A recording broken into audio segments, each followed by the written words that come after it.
Hello friends, good morning. നമ്മുടെ Kerala TV സീരിയലിലേക്ക് എല്ലാവർക്കും സ്വാഗതം. അങ്ങനെ ബാലൻ എല്ലാവരെയും വെറുപ്പിച്ചുകൊണ്ടിരിക്കുക കേട്ടോ. ബാലൻ്റെ ഈ പ്രവൃത്തിയെല്ലാം കണ്ടിട്ട് എല്ലാവർക്കും ഭയങ്കരമായിട്ട് അങ്ങനെ ദേഷ്യം വരുന്നുണ്ട്. കൊടൈക്കനാലിൽ ചെന്നിട്ടും ഒരുമാതിരി പട്ടാളച്ചിട്ടയൊക്കെ കാണിക്കുന്നത് കാണുമ്പോൾ എന്തായാലും ദേഷ്യം വരില്ലേ. അങ്ങനെ എല്ലാവരും കലിപ്പിച്ച് ഇങ്ങനെ നിൽക്കുന്ന സമയത്ത് പിന്നെ കാണിക്കുന്ന ഇന്ദിരാമയാണെങ്കിൽ ഇങ്ങനെ വിഷമിച്ച് അപ്പുറത്തെ വീട്ടിലേക്ക് നോക്കി അങ്ങനെ നിൽക്കുക.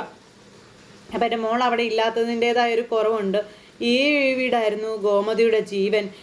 പക്ഷേ എനിക്ക് ഇന്ന് വരെ ആ വീടൊന്ന് കാണാൻ പറ്റിയിട്ടില്ല എന്നൊക്കെ അമ്മ ഇങ്ങനെ ചിന്തിക്കുക. ഇപ്പം അവരൊന്നും അവിടെ ഇല്ലല്ലോ. ഞാൻ ദേവമംഗലത്ത് കയറിയെന്ന് എൻ്റെ മക്കളറിഞ്ഞ തീർന്നുമല്ല, പിന്നെ കൃഷ്ണമംഗലത്ത് നിന്ന് ഞാൻ പുറത്താ എന്നൊക്കെ അമ്മ ഇങ്ങനെ പറയുക. എന്നിട്ട് എനിക്ക് എന്തായാലും എൻ്റെ മോളുടെ വീടൊന്ന് കാണണമെന്ന് ഒരുപാട് ആഗ്രഹം. എന്നിട്ട് ആരും കാണാതെ പമ്മി അമ്മ ദേവമംഗലത്ത് വരുന്നു. എന്നിട്ട് അവരുടെ വീടിനകമൊക്കെ കാണാൻ വേണ്ടിയിട്ട് അപ്പോൾ ധർമ്മ എന്നും പറഞ്ഞുകൊണ്ട് ഇങ്ങനെ വിളിക്കുന്നുണ്ട്. ആ സമയം ധർമ്മൻ വന്നു. അയ്യോ അമ്മ എന്നും പറഞ്ഞുകൊണ്ട് ധർമ്മൻ ഓടി വന്നു. അമ്മയുടെ വരവ് അവർ കാണണ്ട കേട്ടോ. അമ്മ ദേവമംഗലത്ത് കയറിയതേ എൻ്റെ ചേട്ടന്മാരെങ്ങാനും അറിഞ്ഞാൽ തീർന്നു. അപ്പം ഞാൻ വന്നതേ നിന്നോട് അമ്പലം വരെ പോയി ഒരു അർച്ചന കഴിപ്പിക്കാൻ പറയാനാണെന്ന് പറഞ്ഞപ്പം അമ്മയുടെ ആഗ്രഹം എന്താണോ അത് അടുത്ത നിമിഷം ഈ ധർമ്മൻ നടത്തിയിരിക്കുമെന്ന് പറഞ്ഞ് ധർമ്മം പോകുമ്പോൾ, എടാ ഈ വേഷത്തിലാണോ നീ അമ്പലത്തിൽ പോകണം, പോയി കുളിച്ചിട്ട് വാടാന്ന് പറഞ്ഞുകൊണ്ട് നമ്മുടെ ധർമ്മനെ കുളിക്കാൻ കയറ്റി വിട്ടിട്ട് അമ്മയാണെങ്കിൽ ദേവമംഗലം മുഴുവൻ നടന്ന് കാണും. അപ്പോൾ പുറകിൽ നിന്ന് അമ്മേ എന്നും പറഞ്ഞൊരു വിളി. അപ്പോൾ വേറെ ആരുമല്ല, ഗോമതിയെ കണ്ടപ്പോഴേക്കും അമ്മയ്ക്ക് ഭയങ്കര സന്തോഷമായി. ഒശു എൻ്റെ പൊന്നുമോളേന്നും പറഞ്ഞ്. അപ്പോൾ എൻ്റെ അമ്മേ ഇത്ര കാലമായിട്ട് ഞാൻ എൻ്റെ അമ്മ വരുന്ന കാത്തിരിക്കുകയാണെന്ന് അറിയാവോ. അമ്മ കണ്ടോ അമ്മയുടെ മോളുടെ വീടമ്മ കണ്ടോ? ഒന്നിനും ഒരു കുറവുമില്ല. എൻ്റെ ബാലേട്ടനെ ഒന്നിനും ഒരു കുറവും വരുത്തിയിട്ടില്ല അമ്മയെന്ന് പറഞ്ഞു. അമ്മ വീടൊക്കെ ഒന്ന് നോക്കമ്മേ നോക്ക് എന്നും പറഞ്ഞ അമ്മ അങ്ങനെ ആ ഒരു ഇതിലിങ്ങനെ. അപ്പോൾ അമ്മ തിരിഞ്ഞു നോക്കുമ്പോൾ പിന്നെ ഗോമതിയെ കാണുന്നില്ല കേട്ടോ. അമ്മയുടെ മനസ്സിൽ മോളുണ്ടായിരുന്നതാണ്. എന്തായാലും ഇപ്പം ഇവളിവിടെ ഉണ്ടായിരുന്നല്ലോ, എന്ത് ചെയ്യുന്നു പറഞ്ഞ് തിരിഞ്ഞു നോക്കുമ്പോൾ അമ്മയുടെ മുന്നിൽ, നീ ഇത് എവിടെയായിരുന്നു, നീ എങ്ങനെ ഇവിടെ വന്നേ, ഇപ്പം നീ എൻ്റെ പിന്നിലായിരുന്നില്ലേ, ഇപ്പം എങ്ങനെ നീ എൻ്റെ മുന്നിൽ വന്നേ? അത് പിന്നെ അമ്മ എൻ്റെ മുറി കാണാനല്ലേ വന്നതെന്ന് ചോദിച്ചപ്പം അതാ എൻ്റെ മുറിയെന്ന് പറഞ്ഞുകൊണ്ട് ഗോമതി കാണിച്ചു കൊടുക്കുന്നു. അങ്ങനെ അമ്മ ആ മുറിയിലേക്ക് കയറുന്നു. പക്ഷെ അവിടെയൊന്നും ഗോമതി ഇല്ല. പെട്ടെന്ന് അമ്മയ്ക്ക് ടെൻഷനായി. ദൈവമേ, എനിക്കിനി തോന്നിയതാണോ ഭഗവാനെ, എൻ്റെ മോളപ്പോൾ അത്രത്തോളം ഞാൻ ഈ വീട്ടിൽ വരണമെന്ന് ആഗ്രഹിക്കുന്നുണ്ടായിരുന്നതല്ലേ, അങ്ങനെയൊക്കെ ചിന്തിക്കുക. അത് കഴിഞ്ഞ് അമ്മ ചെന്ന് മുറിയിലേക്ക് കയറിയപ്പോൾ വരുന്നു പിന്നെയും ഗോമതി. അമ്മേ, പണ്ടത്തെ ആ ഒരു ദേഷ്യം അതിനി ഒരിക്കലും ആർക്കും മാറല്ലേ അമ്മ എന്നൊക്കെ ചോദിച്ചപ്പോൾ അതൊക്കെ മാറും മോളേന്ന് അമ്മ. പിണക്കങ്ങളെല്ലാം ഒരു ദിവസം അവസാനിക്കുമെന്നും പറഞ്ഞ് അമ്മ പറയുക. അമ്മേ എന്നും പറഞ്ഞ് മോള് വിളിച്ചപ്പം എന്താ മോളെ എന്ന് ചോദിച്ചു. വളരെ പണ്ട് അമ്മ തന്നിട്ടുള്ള ഒരു വസ്തു, ഒരമൂല്യ വസ്തു, അത് ഞാൻ പൊന്നു പോലെ കാത്തിട്ടുണ്ട്, അതെൻ്റെ കയ്യിലുണ്ട് എന്ന് പറഞ്ഞുകൊണ്ട് നമ്മുടെ ഗോമതി പറയാം. അമ്മ അത് ഓർമ്മയുണ്ടോ എന്ന് ചോദിച്ചു. അത് പിന്നെ എന്നും പറഞ്ഞുകൊണ്ട് അമ്മ ഇങ്ങനെ അമ്മയ്ക്കത് ഓർമ്മയില്ല. പക്ഷെ അതൊരു ലക്ഷ്മി വിളക്കായിരുന്നു. അമ്മ കൊടുത്ത ലക്ഷ്മി വിളക്ക് ഇന്നും നമ്മുടെ ഗോമതിയുടെ കയ്യിൽ ഭദ്രമായിട്ട് ഇരിപ്പുണ്ട്. അപ്പോൾ ഞാൻ തന്ന വിളക്ക് നല്ലതായാലും ചീത്തയായാലും എൻ്റെ മോളിത് സൂക്ഷിച്ചല്ലോ എന്നൊക്കെ പറഞ്ഞ് അമ്മ ഇങ്ങനെ മോളോട് പറയാം. എന്നിട്ട് അമ്മ ആ വീട് മുഴുവൻ ചുറ്റി നടന്ന് കാണുന്നു. അങ്ങനെ അമ്മയുടെ മനസ്സ് നിറഞ്ഞു ഗോമതിയുടെ വീട് കണ്ടു കഴിഞ്ഞപ്പം. ഇതെല്ലാം കഴിഞ്ഞതിന് ശേഷം പിന്നെ കാണിക്കുന്നതോ നമ്മുടെ ധർമ്മൻ കടയിൽ ചെന്നു. അപ്പോൾ ചേട്ടൻ അവിടെയുണ്ട്. അവർ രണ്ടുപേരും കൂടി ബാലനെ പറ്റി സംസാരിക്കുകയാണ്. എന്തായാലും ഈ കടയിൽ ബാലേട്ടനില്ലാതെ ഒരു ഉണർവില്ല എന്ന് പറഞ്ഞു. ബാലേട്ടനുള്ളപ്പോൾ വഴക്ക് പറയുകയും ശാസിക്കുകയും ശിക്ഷിക്കുകയും അപമാനിക്കുകയും ഒക്കെ ചെയ്യുമായിരുന്നു. പക്ഷെ ഇപ്പോഴാ തൽക്കാലത്തേക്കെങ്കിലും അളിയൻ ഈ കടയിൽ ഇല്ല എന്നറിയുമ്പോൾ ഒരു വിഷമം എന്ന് പറഞ്ഞപ്പം അതങ്ങനെയാണ്. ഒരാൾ മാറി നിൽക്കുമ്പോഴേ നമ്മൾ അയാളുടെ വില മനസ്സിലാക്കുകയുള്ളൂ എന്ന് രാമേട്ടൻ പറഞ്ഞു. നീ എന്തായാലും ആ കസേരയിലേക്ക് ഇരിക്കാൻ പറഞ്ഞു. അപ്പം ഇല്ല രാമേട്ട, എന്നെ നിർബന്ധിക്കരുത്, ഞാൻ ഇരിക്കില്ല എന്ന് നമ്മുടെ ധർമ്മനും പറഞ്ഞു. അളിയനില്ലെങ്കിൽ പിന്നെ അതിലിരിക്കാൻ രാമേട്ടനാണ് യോഗ്യത, രാമേട്ടൻ ഇരുന്നോളാൻ പറഞ്ഞു. അപ്പോൾ ഇല്ല മോനെ, എന്നെ കൊന്നാലും ശരി ബാലൻ്റെ കസേരയിൽ ഞാൻ കയറിയിരിക്കില്ല എന്ന് രാമേട്ടൻ പറഞ്ഞു. ഞാൻ ഇവിടെയൊക്കെ തന്നെ നിന്നോളാം, നീ പോയിരുന്നോളാം പറഞ്ഞു. അങ്ങനെ രാമേട്ടൻ നിർബന്ധിച്ചതേ കൊണ്ടേ ഇരുത്തുന്നു. അങ്ങനെ ഇരുന്നപ്പോഴത്തേക്കും നമ്മുടെ ധർമ്മൻ ഇരുന്നിട്ട് ഇരിപ്പുറക്കുന്നില്ല, ചാടി എഴുന്നേക്കുക. അപ്പം നീ ഇരിക്കുക എന്നും പറഞ്ഞുകൊണ്ട് രാമേട്ടൻ പിടിച്ചവിടെ ഇരുത്തി. അങ്ങനെ ഒന്ന് ഉറച്ചങ്ങിരുന്നു നമ്മുടെ ധർമ്മൻ. അപ്പം എങ്ങനെയുണ്ട് എന്ന് ചോദിച്ചപ്പോഴത്തേക്കും രാമേട്ടാ എന്നും പറഞ്ഞുകൊണ്ട് നമ്മുടെ ബാലൻ്റെ ശബ്ദത്തിൽ ധർമ്മൻ ചാടി ഇങ്ങോട്ട് എഴുന്നേക്കുന്നു. ഇന്നലെ വന്ന് ലോഡ് ഇറക്കിയോ, അത് ചെയ്തോ ഇത് ചെയ്തോ, എല്ലായിടത്തും എൻ്റെ കയ്യെത്തണമെന്നൊക്കെ പറഞ്ഞാൽ നിങ്ങൾക്കൊക്കെ ഇവിടെ എന്താ പണിയെന്നൊക്കെ ചോദിച്ചുകൊണ്ട് അപ്പോഴത്തേക്കും ധർമ്മ എന്നും പറഞ്ഞുകൊണ്ട് വിളിച്ചു നമ്മുടെ രാമേട്ടാ ഞാനിപ്പോൾ എന്താ പറഞ്ഞ മണിച്ചത്രത്താഴിലെ ആ ഒരു ഡയലോഗൊക്കെ നമ്മുടെ ധർമ്മൻ അവിടെ നിന്ന് പറയാം. എനിക്കെന്താ പറ്റിയേ, ഞാനെന്താ പറഞ്ഞതെന്നൊക്കെ ചോദിച്ചേ. അപ്പോഴേക്കും പിന്നെ നല്ല രസകരമായിട്ട് ഇങ്ങനെ ആ ഒരു സിറ്റുവേഷൻ അങ്ങ് കഴിഞ്ഞ് പോയിട്ടോ. എൻ്റെ രാമേട്ടാ, ഞാൻ ആ കസേരയിലേക്ക് ഇരുന്നപ്പോഴത്തേക്കും അളിയനെ ആവാഹിച്ചതുപോലെ എനിക്ക് തോന്നി. അയ്യോ, ഒരു നിമിഷത്തേക്ക് അളിയനായി മാറി ഞാൻ എന്നൊക്കെ പറഞ്ഞുകൊണ്ട് നമ്മുടെ ധർമ്മൻ ഇങ്ങനെ പറയുന്നു. ഇനി എനിക്കത് തോന്നിയതായിരിക്കോ എന്ന് അങ്ങനെ ചിന്തിക്കുന്നു. ഈ സമയത്ത് ഒരാൾ അങ്ങോട്ടേക്ക് വന്നു. ചേട്ടാ, 1 കിലോ പഞ്ചസാര എന്ന്. രാമേട്ടാ, പഞ്ചസാര എടുത്ത് കൊടുക്കുക. പിന്നെ അവിടെ ഇരുന്ന് ഇങ്ങനെ ഓരോന്നൊക്കെ ഇങ്ങനെ വിളിച്ചിങ്ങനെ രാമേട്ടനോട് പറഞ്ഞുകൊണ്ടിരിക്കുക. ആ സമയത്ത് അയ്യോ, ഞാനിവിടെ എടുത്തു കൊടുക്കുന്ന ആളാണല്ലോ അല്ലേ. പെട്ടെന്ന് ഞാൻ ബാലേട്ടനാണെന്ന് തെറ്റിദ്ധരിച്ചു പോയി. എൻ്റെ ദൈവമേ, രാമേട്ടാ എന്ന് പറഞ്ഞു. എന്നിട്ട് രാമേട്ടൻ്റെ അടുത്തേക്ക് പോയി ധർമ്മൻ. ഈ സമയം പിന്നെ കൊടൈക്കനാലിൽ അവർ കിടന്ന് കറങ്ങിക്കൊണ്ടിരിക്കുക. നേരം കുറേയായി കറക്കം തുടങ്ങിയിട്ട്. അപ്പോഴത്തേക്കും നമ്മുടെ അമ്മയ്ക്ക് ഛർദിയും കാര്യങ്ങളൊക്കെ തുടങ്ങി. പുള്ളിക്കാരി ഗോമതി ഇരുന്ന് ഛർദി. അപ്പോൾ എൻ്റെ അച്ഛ കുറേ നേരമായിട്ട് നമ്മൾ കൊടൈക്കനാൽ ചുറ്റിയല്ലേ, ചുറ്റി തല ചുറ്റി ഛർദ്ദിച്ചതാണെന്ന് പറഞ്ഞു. അപ്പോഴേക്കും വെള്ളം എടുത്ത് കൊടുത്തു. പിന്നെ അവരിങ്ങനെ കറങ്ങി വെള്ളമൊക്കെ കുടിച്ച് ഇങ്ങനെ നിൽക്കുന്നു. ആ സമയം ഒരു ചേട്ടൻ അതിൽ വരുന്നു. അപ്പോൾ വേഗം ആ ഹോട്ടൽ ഏതാണെന്നൊന്ന് കണ്ടുപിടിക്ക് ബാലേട്ടാന്ന് പറഞ്ഞു ഗോമതി. അപ്പോഴേക്കും അതിൽ വന്നൊരു ചേട്ടനോട് ആരും ഈ ഹോട്ടലിനെ പറ്റി ചോദിച്ചു. അന്നേരം ആ ഒരു ഹോട്ടൽ ഇടിച്ച് പൊളിച്ച് കളഞ്ഞെന്നും അതുപോലെ അവരവിടെ നിന്ന് പോയി എന്നൊക്കെയുള്ള കാര്യങ്ങൾ പറഞ്ഞു. അപ്പോഴത്തേക്കും നമ്മുടെ ബാലൻ പെട്ടു. അപ്പോൾ അദ്ദേഹം മക്കൾക്കരികിലേക്ക് പോയതാണെന്ന് പറഞ്ഞു. അപ്പോൾ ഇത്രയും വർഷമായിട്ടും കൂട്ടുകാരനെ പറ്റി ഒരു വിവരമില്ല. ഇടിച്ചു പൊളിച്ച് കളഞ്ഞ ആ ഒരു ഹോട്ടലും തപ്പിയായി ഈ 9 മണിക്കൂറായിട്ട് നമ്മൾ കൊടൈക്കനാൽ ചുറ്റിക്കറങ്ങുന്നത് എന്നും പറഞ്ഞുകൊണ്ട് ആര്യം പറഞ്ഞപ്പോൾ, നീ എന്താടാ എന്നെ കളിയാക്കിയതാണോ? എനിക്കറിയാമോ റഹീമ ഹോട്ടൽ കളഞ്ഞതൊക്കെ. അപ്പോൾ ബാലേട്ടാ, എന്തായാലും തർക്കിച്ച് സമയം കളയണ്ട. നല്ല തണുപ്പുണ്ട്, നമുക്ക് ഇവിടെ ഏതെങ്കിലും ഒരു ഹോട്ടലിൽ മുറി എടുക്കാമെന്ന് പറഞ്ഞുകൊണ്ട് ഗോമതി പറയുന്നു. അപ്പോഴേക്കും ബാലൻ്റെ ഫോണിലേക്ക് കോൾ വന്നു. രാമേട്ടനാണല്ലോ എന്ന് പറഞ്ഞു. അപ്പോൾ അച്ഛാ, നമുക്ക് ഹോട്ടലിൽ ചെന്നിട്ട് തിരിച്ച് വിളിക്കാം അച്ഛാന്നും മീനാക്ഷി പറഞ്ഞു. അപ്പോൾ ഗോമതി സ്റ്റോഴ്സിൽ നിന്നാണ് ഇത്ര വരെ എത്തിയത്. എന്നിട്ട് കടയിൽ നിന്ന് വിളിക്കുമ്പോൾ കാര്യങ്ങൾ അന്വേഷിക്കേണ്ടെന്നാണോ എന്ന് ചോദിച്ചു ബാലൻ. 2 ദിവസം കഴിഞ്ഞാലേ അങ്ങോട്ടാണ് തിരിച്ച് ചെല്ലേണ്ടതെന്ന് പറഞ്ഞുകൊണ്ട് ബാലൻ ഫോൺ എടുത്തുകൊണ്ട് അങ്ങ് പോണു.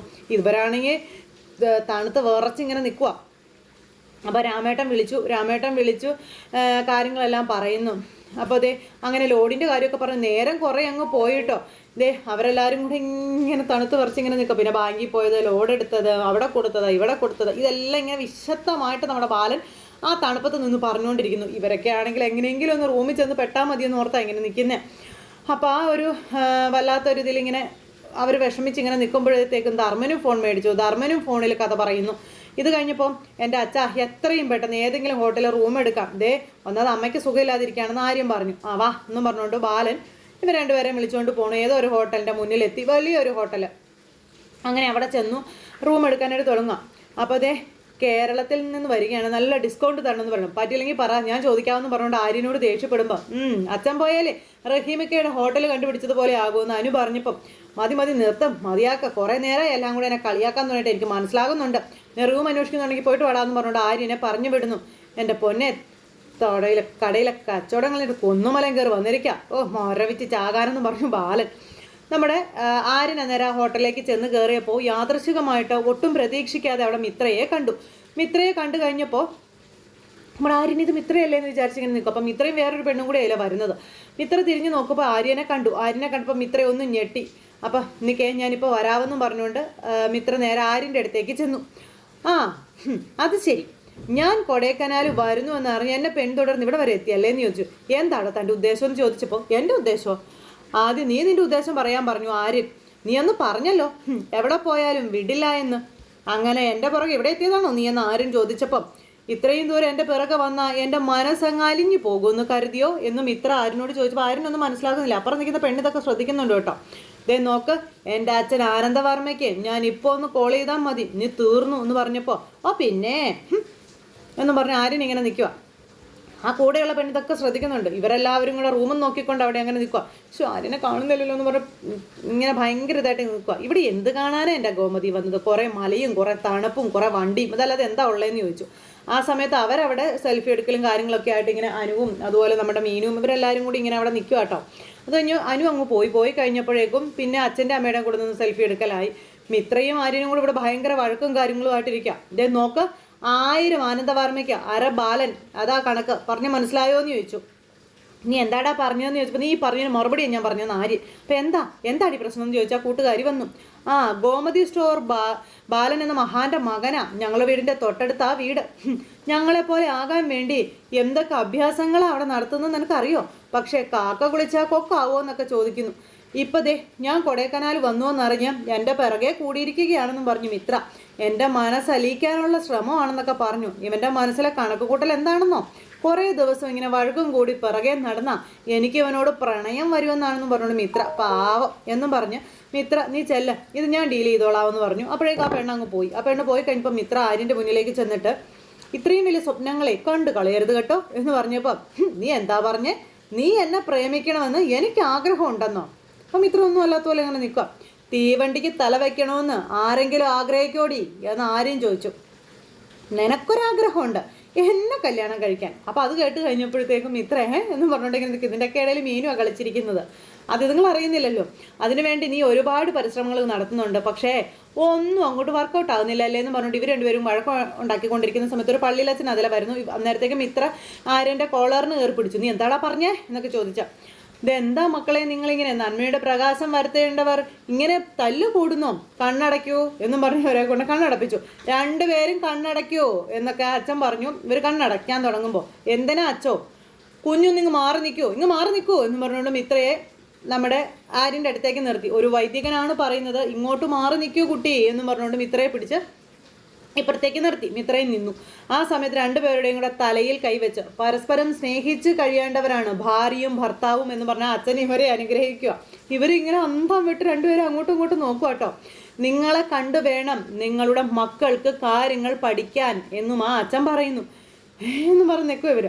നിങ്ങൾ ഉത്തമ ദമ്പതികളാണ്, പക്ഷേ മനസ്സിലെ കാലുഷ്യം നിങ്ങളെ തമ്മിൽ അകറ്റുന്നു എന്നൊക്കെ പറഞ്ഞ് അങ്ങനെ പറയുക. ആരിനും ദേഷ്യം വരുന്നുണ്ട്.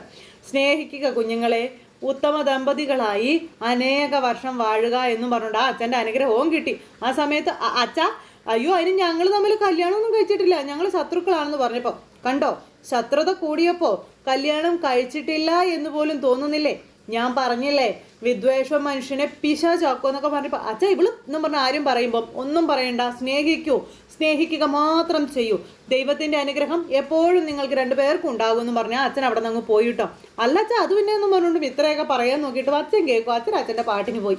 അത് കഴിഞ്ഞപ്പോൾ ഇവർ രണ്ടുപേരും ഇങ്ങനെ തുറച്ച് നോക്കിക്കൊണ്ട് നിൽക്കുക. ഓഫ് എന്നും പറഞ്ഞുകൊണ്ട് മിത്ര അവിടെ നിന്ന് പോയി. ആര്യനിങ്ങനെ അവിടെ ആലോചിച്ച് നിൽക്കുന്നു. ആര്യന് ഭയങ്കരമായിട്ട് ദേഷ്യവും വന്നു. അത് കഴിഞ്ഞ് ഇവർ റൂം എടുത്തു. അങ്ങനെ സെറ്റപ്പും കാര്യങ്ങളൊക്കെ. അപ്പോൾ ആ ഒരു സിറ്റുവേഷനും കാര്യങ്ങളൊക്കെ ആയിട്ട് സൂപ്പർ ഹിറ്റ് കഥ ഇന്ന് വന്നിട്ടുണ്ട്. അപ്പോൾ എല്ലാവരും കാണില്ലേ? എല്ലാവർക്കും നല്ലൊരു ദിവസം ആശംസിക്കുകയാണ്. എല്ലാവരുടെയും സപ്പോർട്ടിനും സ്നേഹത്തിനും ഒത്തിരി നന്ദി ഹൃദയത്തിൻ്റെ ഭാഷയിൽ അറിയിക്കുന്നു.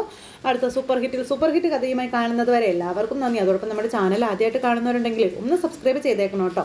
തൊട്ടടുത്ത് കാണുന്ന ബെൽബട്ടൺ അമർത്തി കഴിഞ്ഞിട്ടുണ്ടെങ്കിൽ നമ്മുടെ വീഡിയോസ് എളുപ്പത്തിൽ കാണാൻ കഴിയുന്നതായിരിക്കും.